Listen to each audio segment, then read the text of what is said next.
I need 2 volunteers, preferably kids. Okay, Cooper, Zane.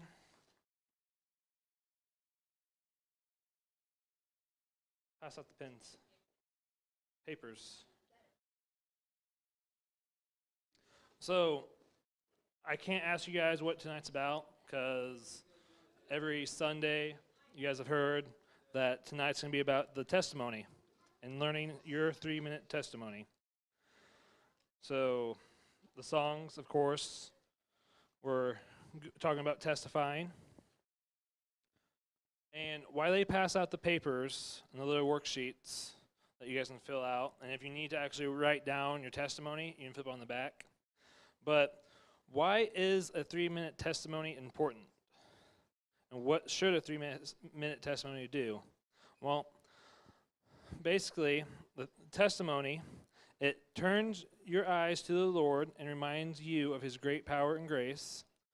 It causes you to give him the glory and declare his goodness in your life. It helps to build the relationship between God and you. They are a personal revelation from God, revealing the truthfulness of the gospel of Jesus Christ. They make a deep and lasting impression.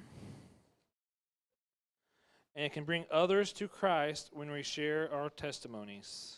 And that's a big one right there. And then they are important for building relationships between, I'm just going to leave that one out. It doesn't make sense.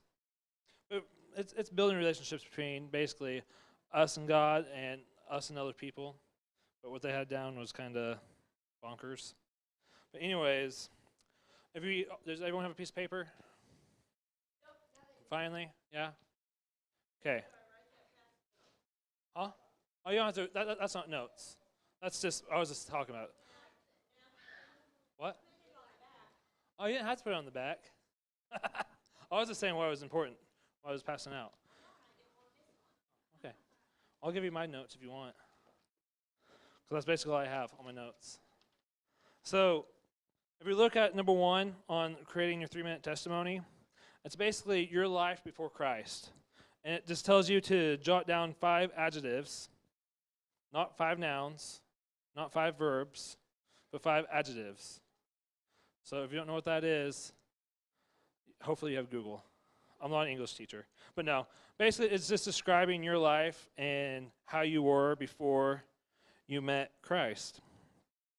And if you were a kid and you basically were going to church your whole life and you were converted as a child and you don't remember much about it because that was a long time ago, then you can always describe a later time when you began and have a thrive walk with Christ. So earlier on mine I just have sinful and disobedient. And when I was writing down mine and thinking about mine, I was thinking about when I was a teenager. But then I wrote it up on my 3-minute testimony, and my 3-minute testimony back when I was a kid and a teenager just graduating high school is so much different than my testimony today. I thought I went through a lot as a teenager, but I was wrong because life hit me full throttle afterwards once I got out of high school. But I'll give you guys a few minutes to write down on line 1 before we move on to line 2, because it took me about 20 minutes to think of just those 2 words. So while you guys work on the first one, I'm going to read to you 1 Peter 3:15. But sanctify the Lord God in your hearts, and be ready always to give an answer to every man that asketh you a reason of the hope that is in you with meekness and fear.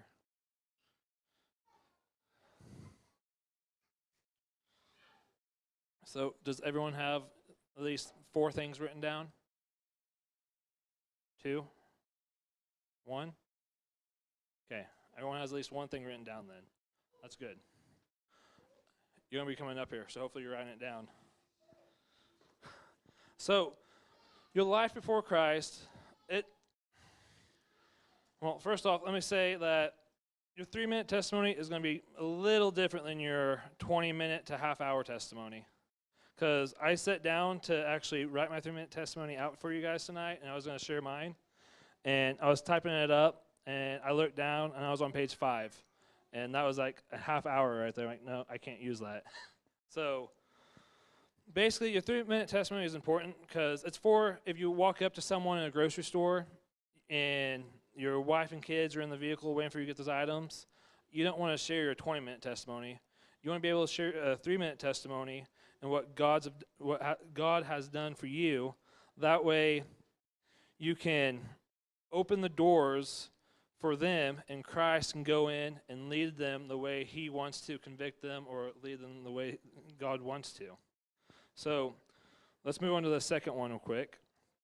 So it says the transition, I realized I needed to change in my life.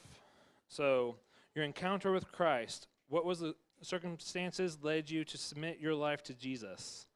What your stage of life you were in, what input you received, and what triggered the change?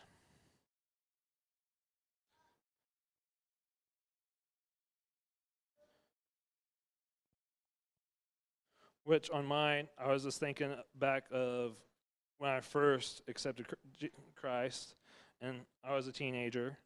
So, and understanding that I was living a sinful life and I needed to start living for the Lord was what triggered the change, basically. But that was when I was a teenager. And like I said, life happens, and everyone's path is different. You might start going through life and you accepted Jesus as a young age, and then you start going to college, hanging out with the wrong crowd, and then you're slowly stop going to church, and then next thing you know, you're just living a sinful life, drinking, doing whatever you want to do. And then finally, Jesus comes back along and just smacks you on the back of the head and says, hey, listen, you're on the wrong path. So basically, what triggered the change? Why did you decide to accept Jesus into your life? Is what you need to be putting on the second one. So, yes. Yeah.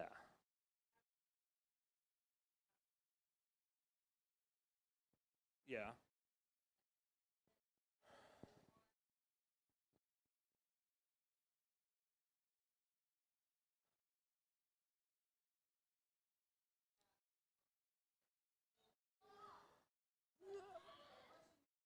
Yeah, on the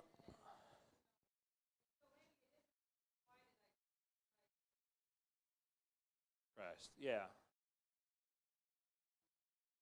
Because that tended to happen to me a few times, actually. Because, yeah. Yeah, that's true.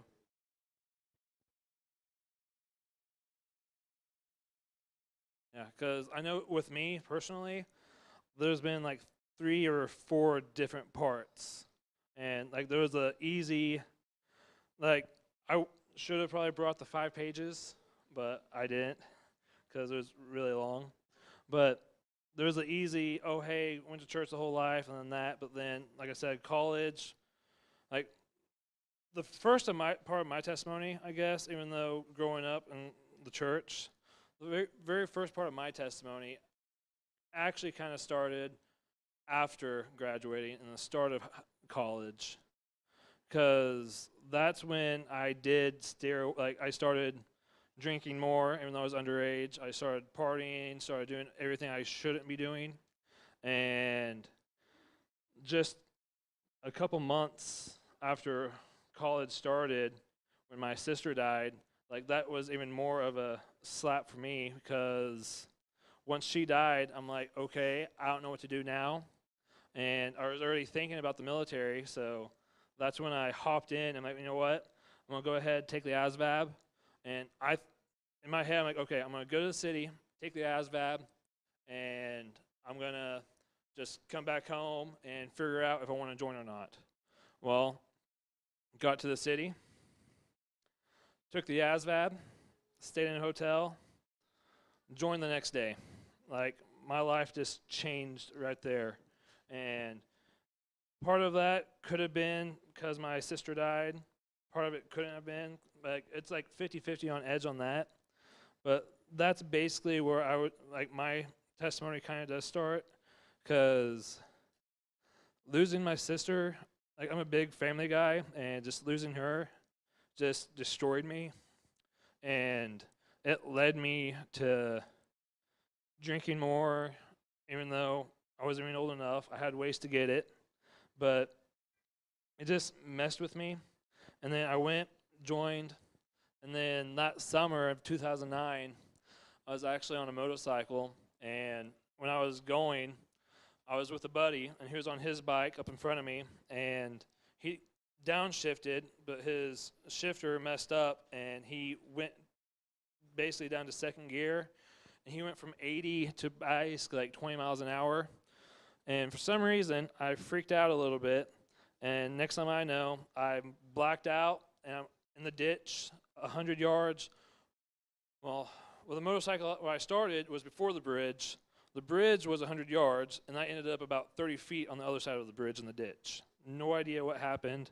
All I know, my helmet, thankfully I had one on because it was destroyed on the side. Like, I should have been dead, but I was alive, so I was thankful for that. And I knew God when all this was going on, but just because I knew God and I got saved before, I guess my sanctification and all that stuff, I wasn't in that process. I was just, hey, I'm a Christian, but I was what people look at, like what Christians are every now and then. Like the ones, oh, I'm a Christian, but I go drink, I go cuss, I go do this, I go do that. Like, I wasn't really living the Christian life. I wasn't really living for God. I was living for myself. So that's basically where my testimony kind of starts at. But that's a longer testimony, not my 3-minute one. But I kind of go down a rabbit hole. So I'm still working on my 3-minute testimony. Mine's not perfect yet. But after that, when I wrecked, because when I looked down, I was going about 90, and then I was in the ditch. So I walked away with road rash, split AC, fractured wrist, and a hole in my ankle. So I was still alive, thankfully. Nothing too bad. But because of my injuries, my basic training date got pushed back from September to January, which my whole thought process is everything happens for a reason. Like, I don't do good with death, but in my head, everything happens for a reason. There's always a reason why something happens, and God knows it. I don't know it. I don't need to know it, but God knows why. So I just have to put my trust in Him. That's always been my thinking when that comes around. But since my basic training date got pushed back, I ended up having more time to be stupid, basically. And it was already too late in the semester to enroll for college and to start classes. I think I was like 3 days too late, and I just didn't want to worry about it. So I just went back, lived with the parents. But I went up to Alva, visited my friends, and hung out with them. And then December 19th rolls around. I go up to Alva, and that's my sister's birthday. So I went up to Alva, not in a good mood, and we all go out and go party, go to the nightlight, where you just have to be 18, which is closed down now, thankfully, because that was a really messed up, bad place. But go there, beyond drunk, I decided to drive home, and my thought process, okay, if I take the back road, I should be fine, because where I'm going is a little out of town anyways, so taking the back road would be fine. So I go, and I was stupid enough to have someone in the vehicle with me, but I was going on a dirt road. I go around this curve, and the cops just flipped the lights on, even though I wasn't speeding. In my head, I wasn't swerving. I could have been, but I ended up getting a DUI, an aggravated DUI, blew a .15, and that kind of kicked me in the face, saying, what am I doing? And this is not what I need to be doing, but I was basically just 15 days from going to basic training. And I was freaking out, thinking, man, my career as a police officer and in the military is coming to an end because I did this stupid thing. But thankfully, the judge dismissed it and took it off my record and didn't leave me with paying a whole bunch. But I still get my license taken away. And I go to basic training, and I come back, and it's summertime, and I'm getting deployed. I got back in 2010, and I'm getting deployed in 2011. So I'm like, okay, I'm getting deployed. It's not supposed to be about a 3-minute testimony, but I'm just going to go ahead and share my long testimony too. Just throwing that out there real quick. I'll jump back to the 3-minute testimony in a minute. But during 2010, I got back from 2010, I got back from basic training, and I enrolled in college. I didn't have a driver's license, so I'm like, I'll take summer classes, I'll take fall classes. We get deployed in February of 2011, so I should be fine. I can get my license in June, so I'll be good to go. So I go enroll for classes in summer. I live in the dorms, so I don't have to drive anywhere. And I'm like, okay, I'm single. I'm going to stay single. I'm not going to be married. I don't want a girlfriend. I'm getting deployed. Well, summer classes are coming to an end. Well, no. This is the beginning. The spring classes are coming to an end. I move into the dorms. And then I met an old friend of mine that I knew back when I was 11 or 12 years old. I haven't seen him at all since he was like 11 or 12 at stock shows. And he's like, aren't you this person? I'm like, oh, hey, yeah. And then we connected, and we became roommates in the dorm, decided to get an apartment, and we lived in an apartment, and we moved into the apartment that summer. Well, in June, he gets a phone call, and his cousin, which at the time, even though in my head I'm a Christian, I follow God, even though I wasn't reading the Bible and all that stuff. And at the time, his cousin called him, and his cousin was gay. But he called him, hey, my friend they just broke up with her boyfriend. We want to come hang out, get her mind off of it, just hang out and play games and whatnot. So he's like, well, let me ask my roommate. So he asked me, and I'm in the middle of playing Call of Duty. I'm like, yeah, sure, whatever. I'm just going to do this all night, so it doesn't matter to me. Well, they come over, and that was actually the first night that officially I met Crystal. So that's how we actually officially met. But I knew of Crystal because she was in my college classes, and she had no idea who I was. But she was a person with a loud laugh and that person who's always all over the place, laughing, talking. So that's how I knew of her. But, yeah. But, anyways, after that night, we found out we was actually taking the same college class, government. So she was working at the college for Upward Bound as like the nighttime security. So she was up late at night, and I'm figuring, you know what, might as well just have a new friend and hang out. Well, I ended up helping her with her homework, and we started talking to each other and basically just helping with classes. And I would fail a test just to get the answers to help her pass the test. Like, I was that crazy kid back then, so always messing my grade up, but that's okay. I still passed with a B, so that's all good, right?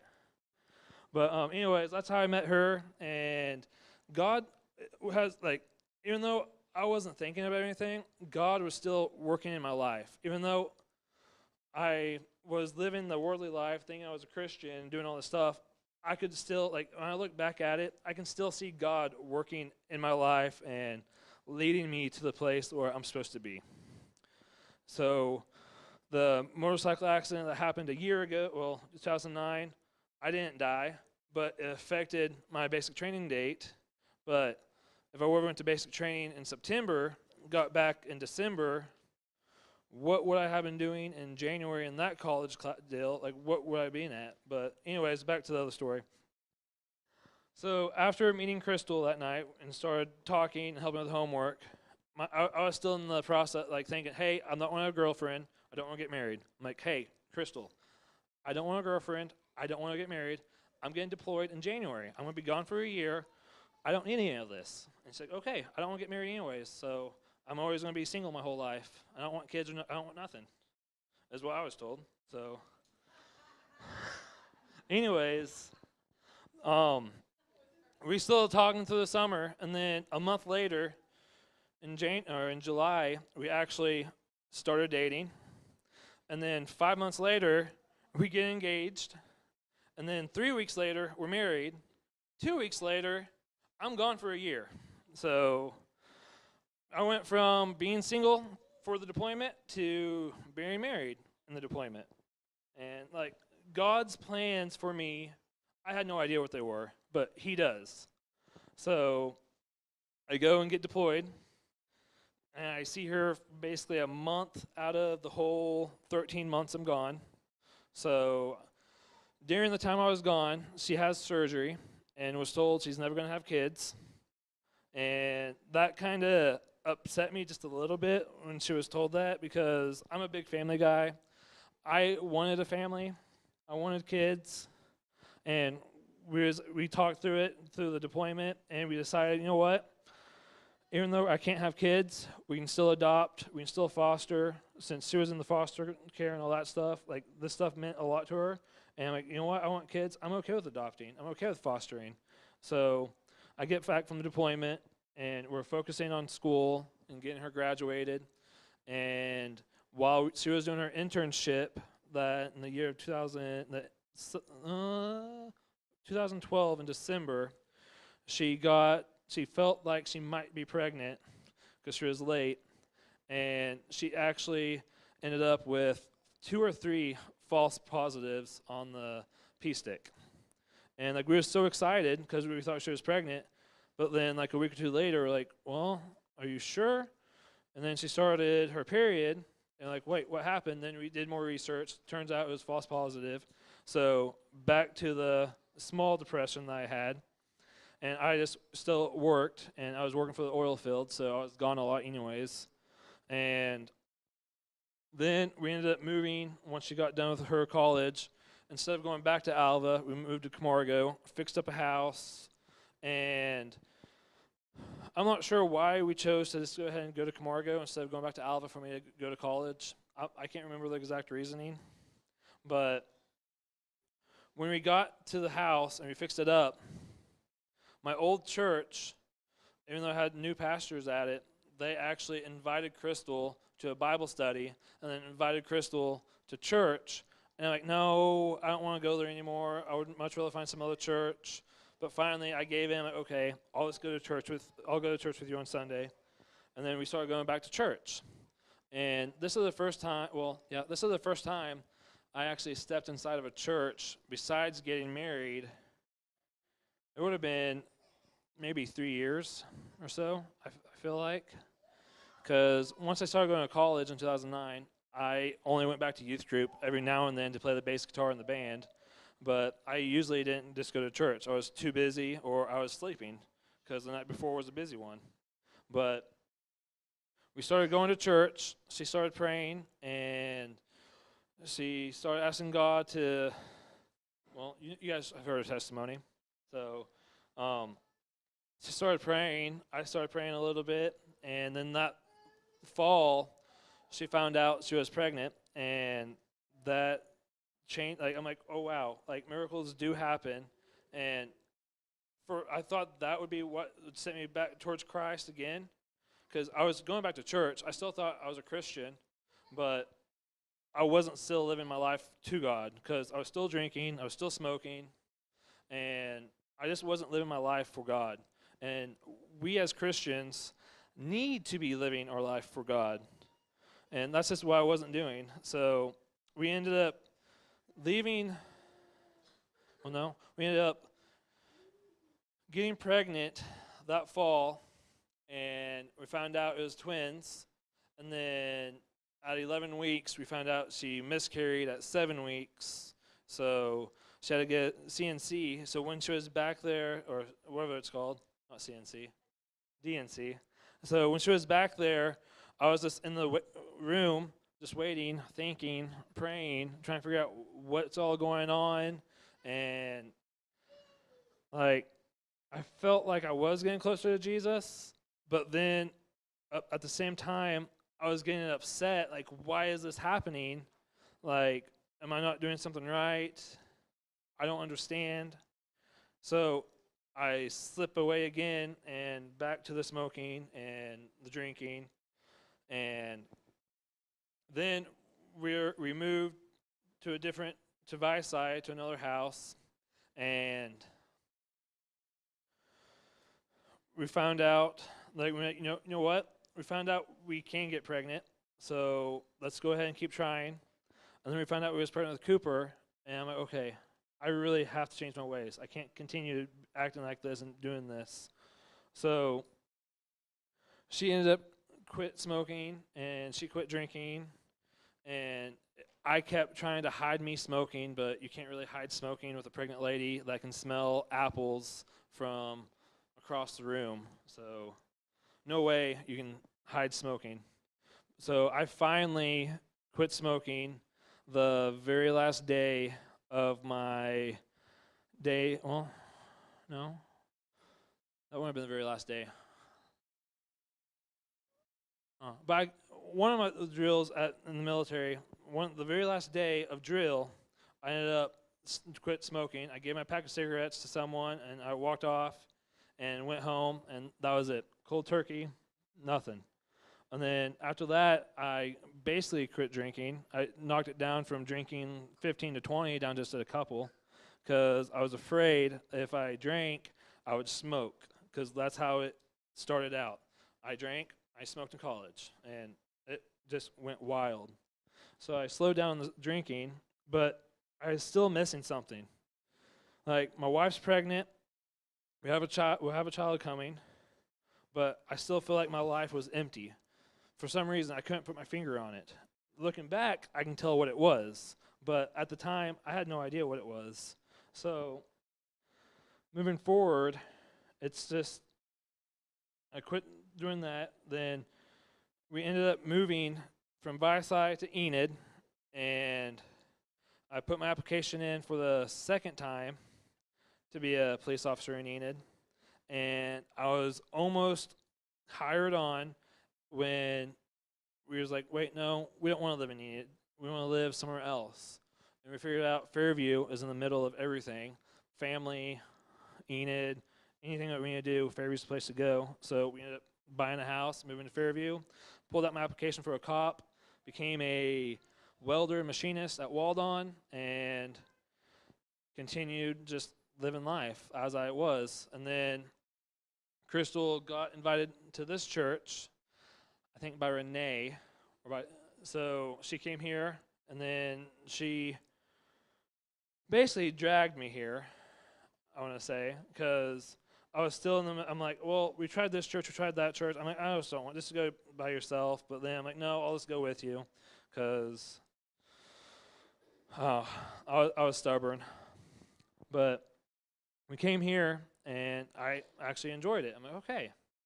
Listening to Lucas preach, I'm like, I don't know why, but every time he talks, it feels like he's talking to me. So I like this pastor. So we ended up coming back, and I figured out some job stuff. And finally, I'm like, you know what? I want to finish college. So we ended up leaving. But during that time of coming to church here and just listening to his preaching, I felt like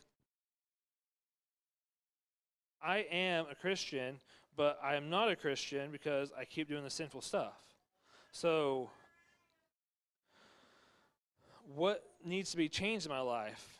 So one day, it might have been during the, no, because I don't think you guys did Big Tent Revival yet.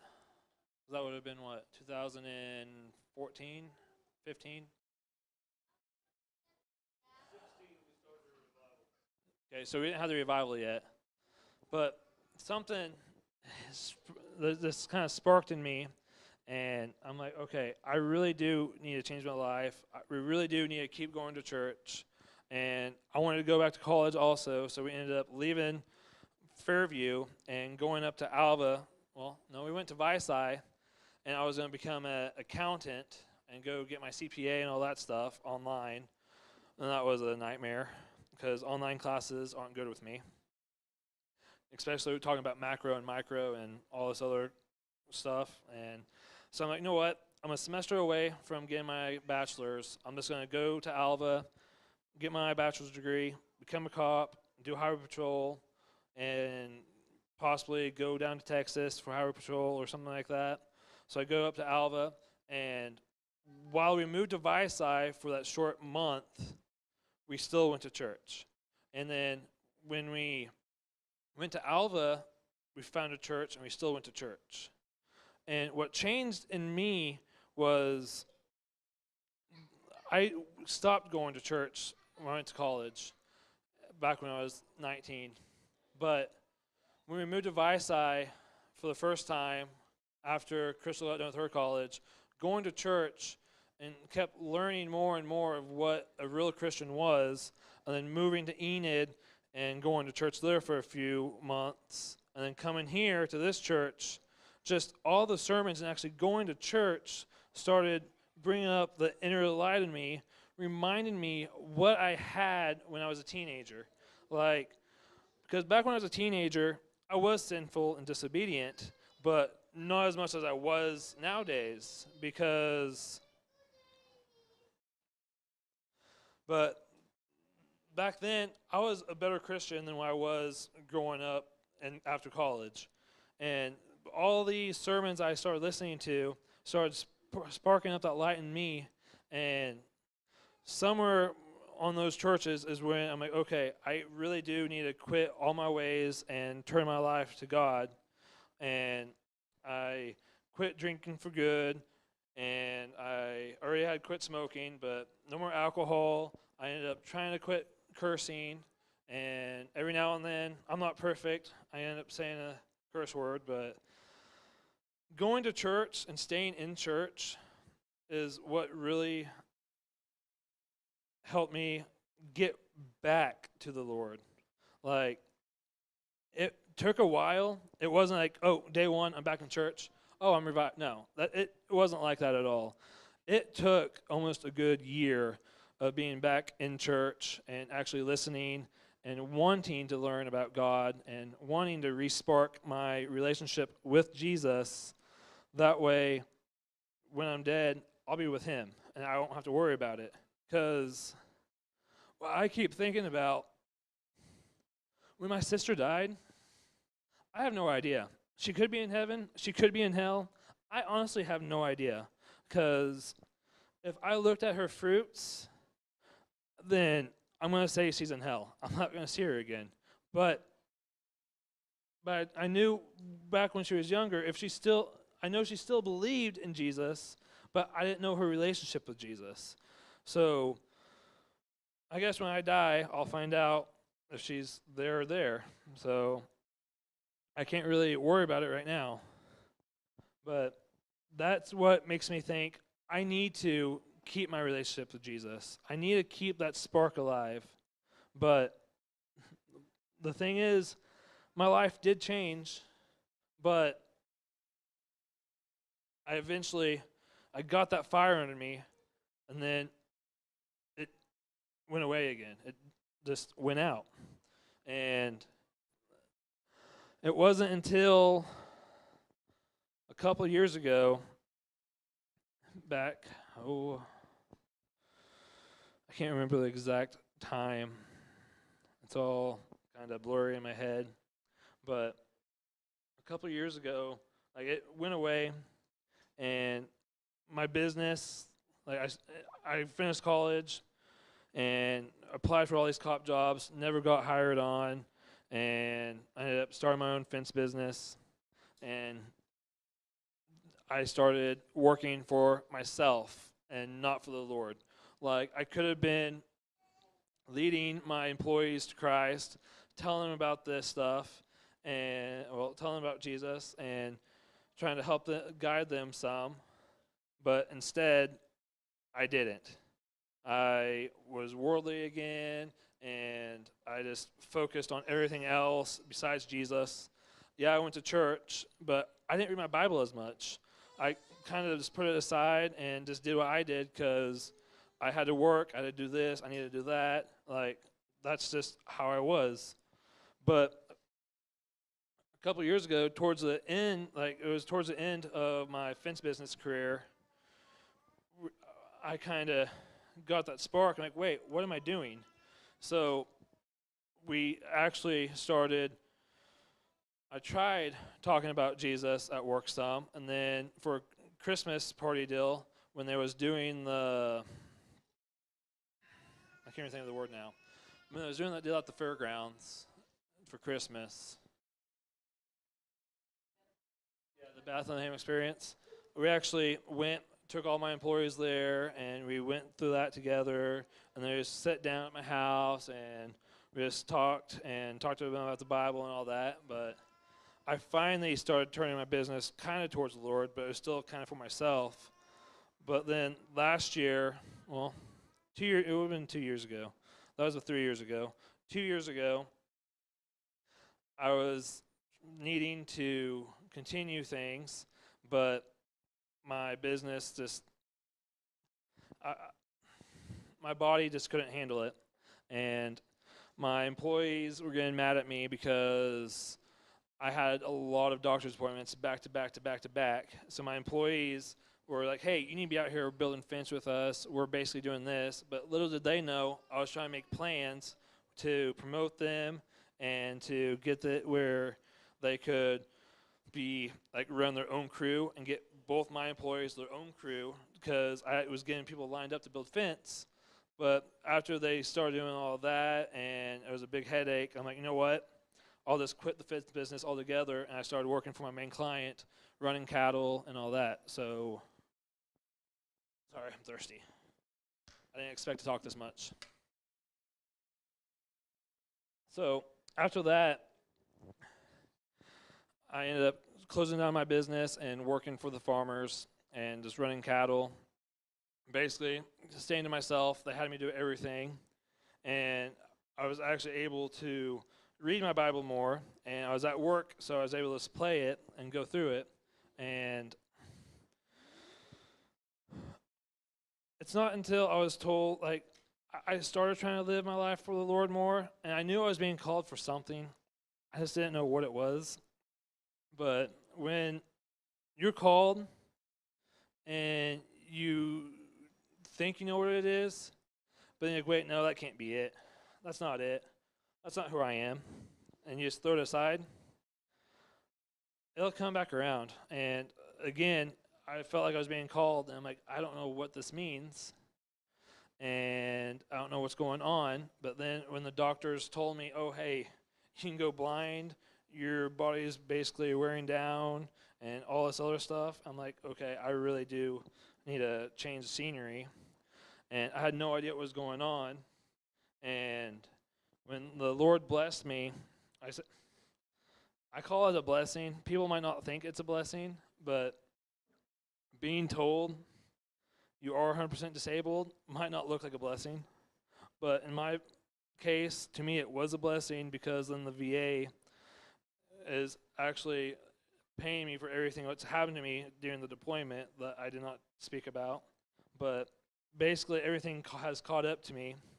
But being blessed by receiving the disability that I do and being able to receive that has basically it's been able to take care of my family financially, so we could survive, so I can actually help with my wife and kids with everything that we're going through now. And I got blessed because the Hoffmans took me in and offered me a job. And I know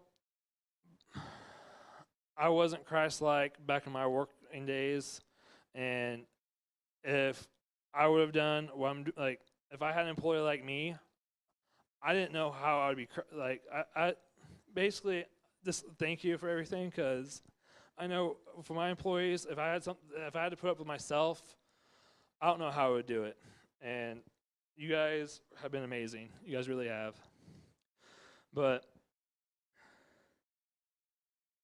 because of Christ blessing me with the disability and blessing me being able to work under them, when I am able to work, I have been able to help take care of Crystal with all her needs and take care of my kids with all their needs.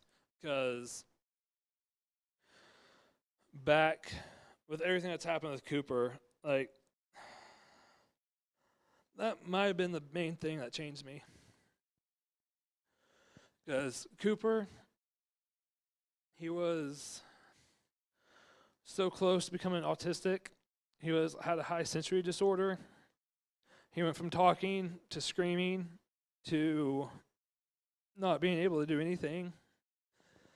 He wouldn't look at you in the eyes. He wouldn't listen. He would just go hide under cushions and just be by himself.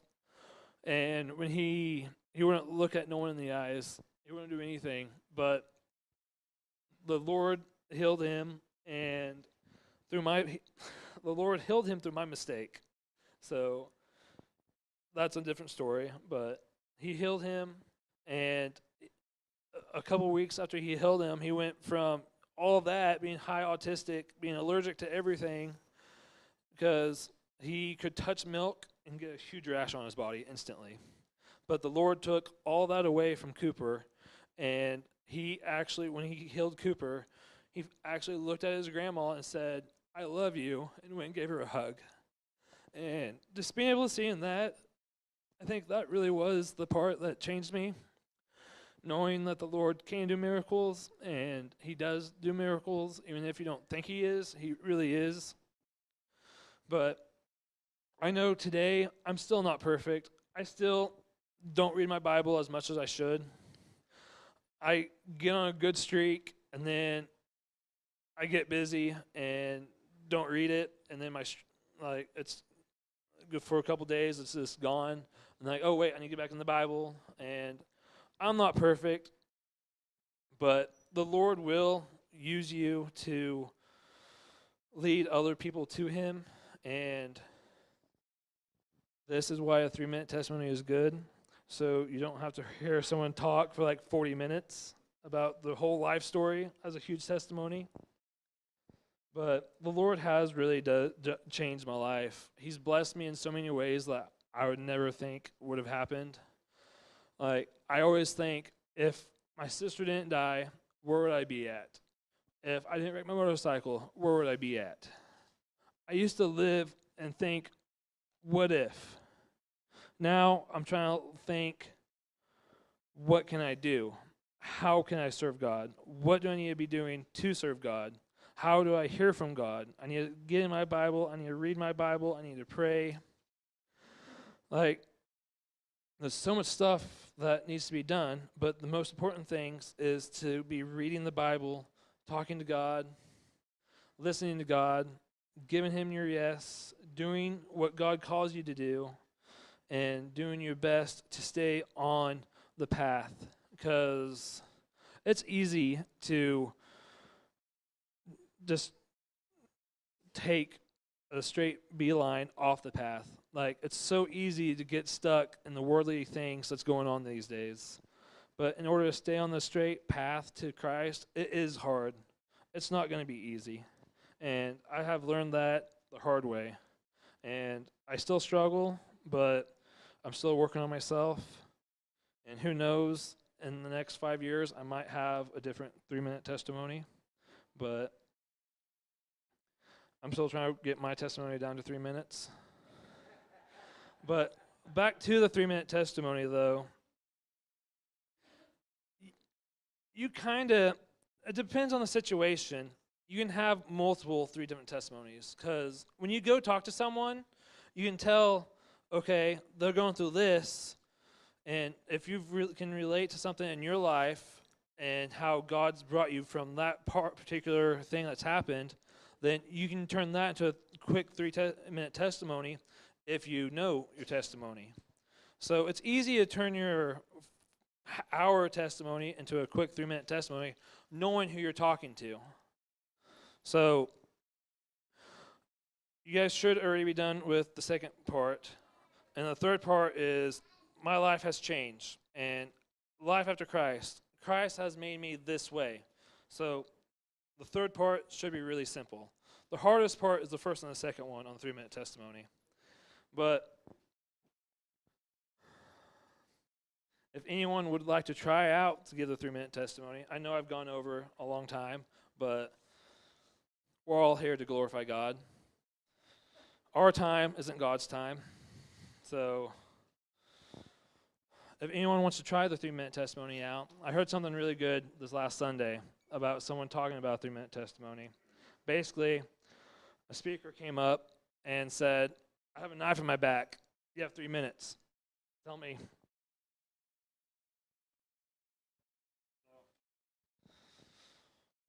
So basically, I have 5 minutes to live. I don't know Christ. I know of the gospel, but just of the gospel, what has God done for you and made you believe in Jesus and made you follow Jesus and made you quit your old worldly self to live for Christ? What would you say if you had 3 minutes? But if you want to try it out, then try it out, Braden. I'll let you. Okay. You can't go over my 40 minutes. Okay. I have 5 minutes to live. I know Jesus, but I'm still on the edge. You're still on the edge? Yeah, I know of the gospel, but what happened with you? What's your testimony to make me understand that Jesus does turn ways and make new? Okay. My testimony is, I assume I'm going to go through my 3 points, but before Christ, since you are on the edge, you are still currently before Christ, but before Christ, I was selfish, I was hateful, I was sinful, I was condemned, and I was prideful. My life was surrounded by focusing on how could I benefit myself, and I didn't find any value in that. I had a lot of unrest while doing these things because unlike what the world tells you, truth is not found in yourself. And so all I found was just turmoil in that. And so there was a point in my life where I changed and I accepted Christ, but I was very young. But I would say that the time where I started to actually implement that lifestyle is where my life started to change, and that was when I was 13 to 14 years old. I realized, for lack of better words, that everybody was annoyed with me, that because I was a very annoying person, but I was also a very hateful person. And so I felt the wall that I had created between me and so many of the people I love. And I decided that I needed to start living for Christ because I felt helpless all the time, not being able to reach out to people. Since I had built a wall, I was never able to tell them the truth. And that was a huge problem for me. So after I started living for Christ, my life changed radically. And instead of being selfish, I was servant-minded. And instead of being hateful, I was focused on the eternal, and I was kind towards others. I found a lot more patience, and I found peace above all. So now as I go through my day-to-day life, and I'm married to my wonderful wife, and I have my 2 children, I go throughout my life focusing on serving them, not focusing on myself. And I have found that there's no greater peace than that. So, good sir, if you are on the fence, due to this, I promise you that you will not find peace anywhere but that, and you're going to die. So, according to the Bible, you're going to go to hell too, because there's no other way to God except through Jesus Christ, who died on the cross for your sins.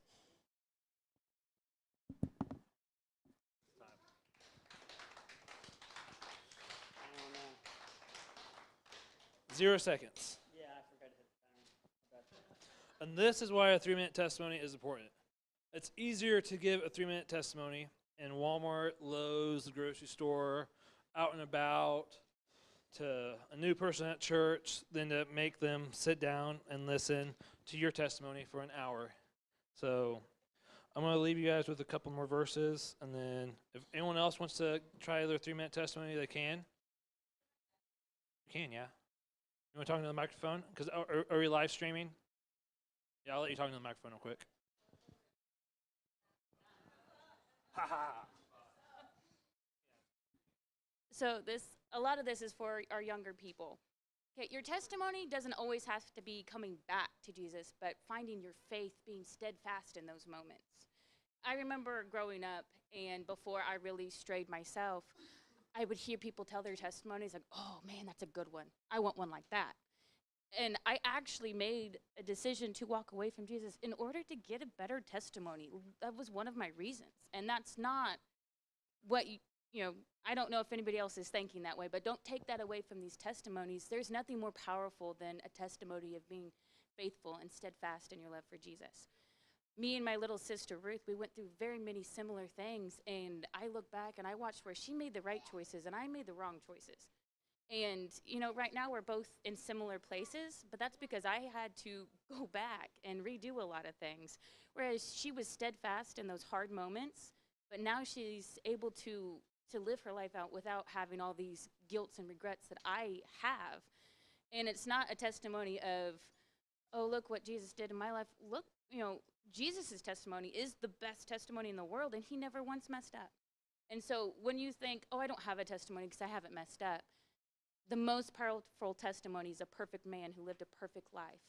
And so even if your testimony doesn't have mistakes, it has faithfulness in it. And so just hold on to that, especially for you younger kids that have grown up in church and got saved young. You don't have to make these mistakes to get a powerful testimony. God will still use those moments because there's a lot of lost people that go through those things. And thankfully, he allows us to use our mistakes because he's wonderful and gracious to us. But you don't have to do that in order to have an awesome testimony.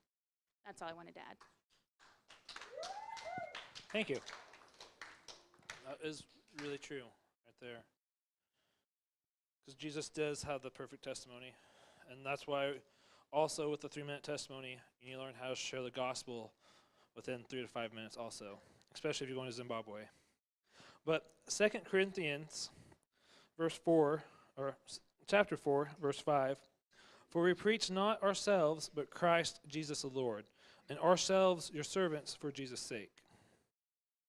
And then 1 John 4:14, and we have seen and do testify that the Father sent the Son to be our Savior of the world.